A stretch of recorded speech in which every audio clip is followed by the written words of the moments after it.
We're at our storage and test facility. Let's see what we're going to roll out the door today. Looks like they sent us a Hyundai Elantra hybrid. I drove a Hyundai Elantra about 6 months ago with the standard engine. One of the nicest vehicles I've ever driven. So I think this one can only be better if the fuel economy is improved. I think this is a very nice looking car. Modern styling. Gets a lot of attention on the street.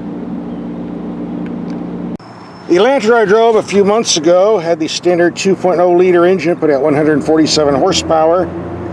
Fuel economy is rated 31 in the city, 41 on the highway, and 35 overall. We did pretty good on the fuel economy on that car, 36 to 41 is what we were averaging. This hybrid engine is a bit different. We get 104 horsepower from the gasoline power plant, 43 maximum from the electric. Total output is listed at 139. Yeah, I know the math doesn't add up and match, but that's just the way these work. So 139 horsepower. And instead of a CVT transmission like other hybrids have, which is a horrible gearbox, we are blessed with a 6-speed automatic real transmission, a 6-speed dual clutch on top of that. That's unusual, but more than welcome. And we get impressive fuel economy claims, 49 in the city, 52 on the highway, and 50 overall. We'll be taking this out in the real world to see if this is true, so you might want to stick through the whole video. The standard Elantra hybrid starts around $25,000. This is the limited, which means it has almost everything as standard equipment, no options. Which brings us to $29,260. And as a bonus, this is made in the Korean plant, where they make high quality machines. That's worth a few bucks right there. We also drove the 2021 Hyundai Elantra without the hybrid system for a lot less money. If you want to see how that went, well, that video at the end of this video, just go there and click and watch. And we also drove the 2021 Hyundai Sonata hybrid for a bit more money. Well, that video at the end of this video is well to click and watch. Take your pick, or watch both.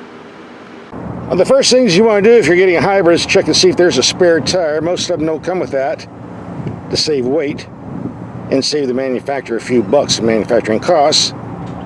So let's take a peek and see what we got here. Yep, a compact spare. Got some extra storage room under here too. The next thing we always do when we get a vehicle is take the headlights out in the dark and see how they perform. There's a lot of glare reflecting here. Let's see how many bulbs we got.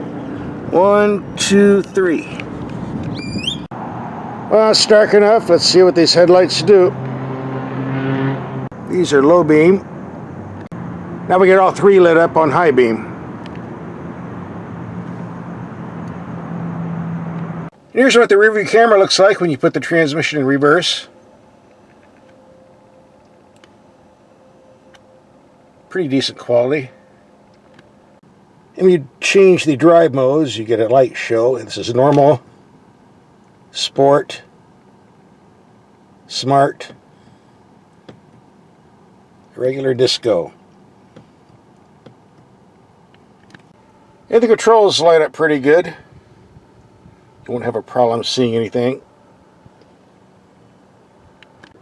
And here we have the low beams on a wall 100 feet away. Very bright. Could be a bit taller, but they're not. So let's see what happens when we put the brights on. Pretty good at close range. And here we have the brights on a fence 80 yards away, building 130 yards away. Pretty bright, good low beam. Reaches out. Overall, these are pretty good headlights, and the interior lights are pretty good, and the rear view camera operates just fine. No complaints from me. We're going to take this vehicle on a highway trip, so we can bump up the fuel economy numbers. And by the way, this is a comfortable vehicle to drive on the highway as far as wind noise, which is really low. But there's a lot of rumbling coming up from the suspension and tires on this rough pavement. But, you know, it's not a limousine, it is an economy car, so you can't expect a super smooth ride. I can live with it. Let's take a look at the cabin. I'm very, very impressed. A very modern design. Lots of room in here, very comfortable seats. I do understand why Korean cars give you a map pocket on the passenger front seat, but not the driver front seat. Are they trying to save 50 cents in cost? I don't know. Doesn't make any sense to me. But everything else is fine. We got a nice large glove box. Very basic and simple to use radio controls. A large info screen. The drive mode button giving normal, sport, or smart mode. I was slightly disappointed to see a shift stick for the transmission. This is obsolete. It takes up room. You have to take your eyes off the road to operate. You have to put it in park manually every time you turn the vehicle off. A push-button system is far better, but on some Korean cars you get it, on some you don't, and here you don't. I don't think most drivers will really care. One feature we're getting on Korean cars that doesn't make any sense to me, the Sounds of Nature profile. Come on. Gives you sounds like open air cafe, rainy day, calm sea waves, lively forest, snowy village, warm fireplace. Yeah, that's the one I hear when I'm driving, sounding like my car is on fire. I don't understand any point in having this, but it's there if you want it. If you're listening to this, you better make sure you don't smell smoke. Your car might really be on fire. Alright, first half of the video, show and tell is over. Second half, we're going out to do some driving and get some fuel economy numbers for you. And for the past 94 miles, I've been driving heavy city traffic. Was not driving for fuel economy. Did have my foot on the throttle at all times and still getting 51.6 mpg. Knocked me over with the feather. I'm very impressed. I like the power steering system. Very quick, light, responsive, good feedback, good feel. No complaints from me.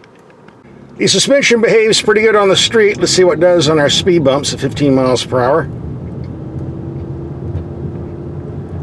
Bump number 1. Pretty smooth. Didn't feel much. Here comes bump number 2. Here comes number 3.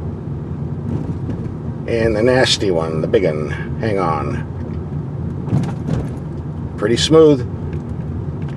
With only 139 horses pulling a test weight of 3,400 pounds, you don't expect much hard acceleration, but actually this vehicle does pretty good. It has lots of low-end pep.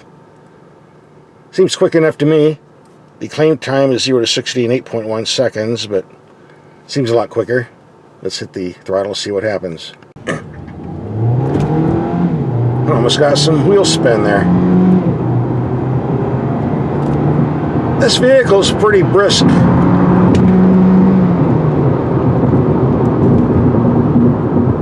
The brakes are a bit on the touchy side, but I like that. I like responsive brakes, so no complaints for me. I'm really impressed with this vehicle. I like it even better than the standard Elantra I had. Okay, 118 miles, approximately 41 to the gallon. That's about the same mileage we got off the non-hybrid Elantra we had 6 months ago, and a lot less than we got off this hybrid at 50 to 51 miles to the gallon city driving. So the question you might be asking, how come this hybrid Elantra isn't doing better than the non-hybrid Elantra on the highway, and why we drop from 50 to 40 miles to the gallon? It's pretty simple. See, hybrids don't function at highway driving, they function city driving, which explains the drop from 50 to 40. And explains the equal mileage from the hybrid Elantra to the non-hybrid Elantra. Bottom line, if you do a lot of highway driving, might as well get the basic Elantra rather than the hybrid. If you do a lot of city driving or mixed commuting, then the hybrid Elantra is probably a better deal than the non-hybrid Elantra. That's how it works. We're going to take one more highway trip. We're going to be going down in elevation around 1,000 feet, so that might give us a good advantage to bump up the fuel economy numbers. Let's see what happens. Might get lucky. Also keep in mind there's a temperature difference between the drive we took last night, where we had denser air at 55 degrees, and today when we're getting around 90 degrees and the air is thinner. That might improve the fuel economy as well.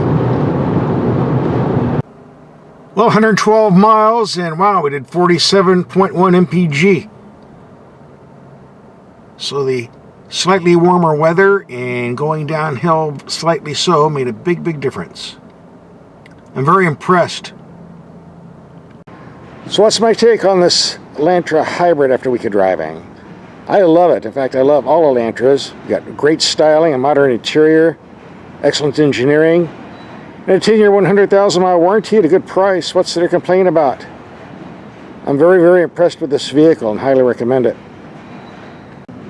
Here's a link to other vehicles we drove and did videos on. Just go there and click and watch.